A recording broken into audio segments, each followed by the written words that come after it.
5, 4, 3,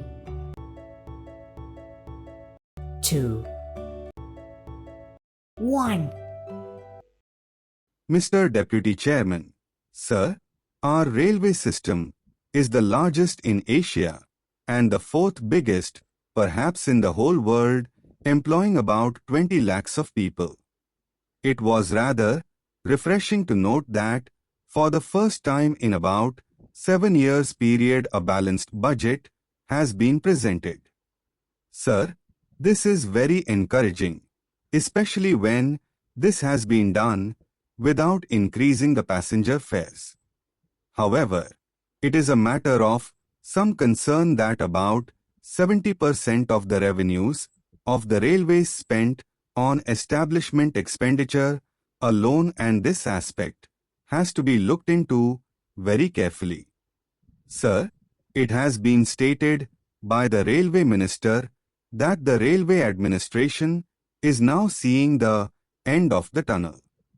I hope that their seeing the end of the tunnel is not any illusion.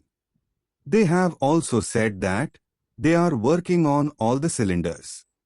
But, apparently, talking in technical terms, it appears that the cylinders still lack the compression, otherwise, the performance should have been much better.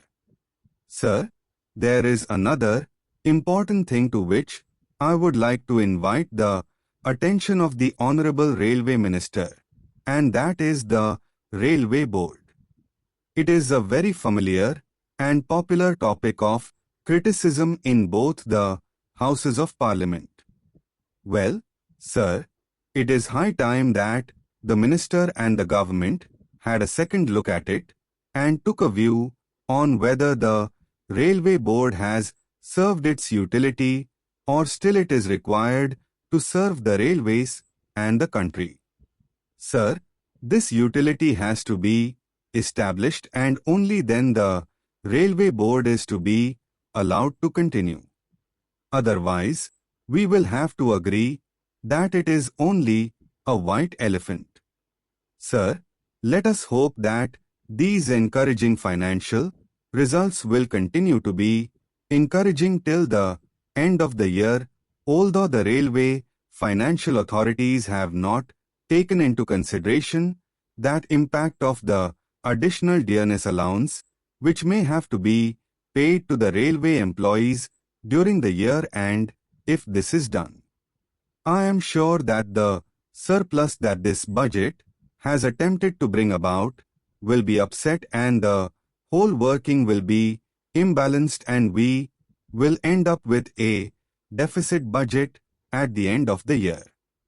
However, I am not very much despondent about this matter because the railways have been rather conservative in making their estimates of earning from freight and passenger traffic, and if our hopes of getting additional revenue materialize, I hope it would be possible to provide adequate cushion for the payment of the increased dearness allowance which may be given to the railway employees in due course.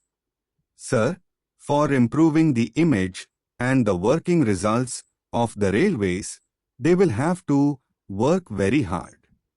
It is too early to expect that the budget will not have any inflationary impact at all.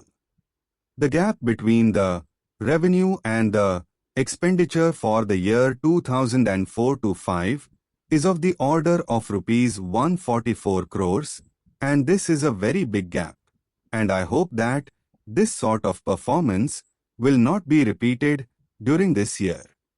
As things stand today, and if past performance is any indication, the prospect of any striking improvement in the efficiency and productivity of the railways is still very doubtful.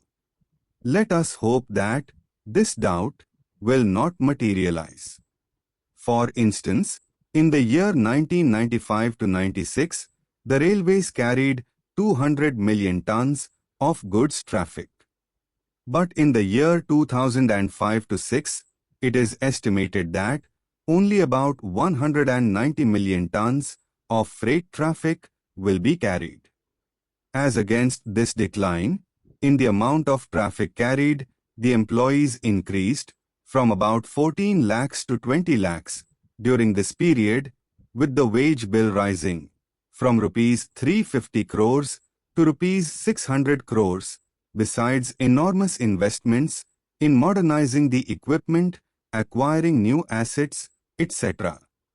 Then, sir, the other phenomenon which I fail to understand is the employment opportunities for the minorities in the railways. The minorities used to form a very appreciable percentage of the total employment in the railways, but today, sir, I think the railway authorities will have to try rather hard to work out a percentage for them. No doubt, sir, the Honorable Minister of State for Railways carries a lot of weight in the railway administration. But this weight is not at all balanced by a decrease in the employment opportunities for the minority communities. Sir, another important factor which I would like to mention is that efficient maintenance is the backbone of any transport system. It appears, however, that railway workshops have completely stopped doing any scheduled maintenance work for the last 2 years, and this has resulted in deplorable condition of coaches and wagons. In many cases, even the maintenance is substandard.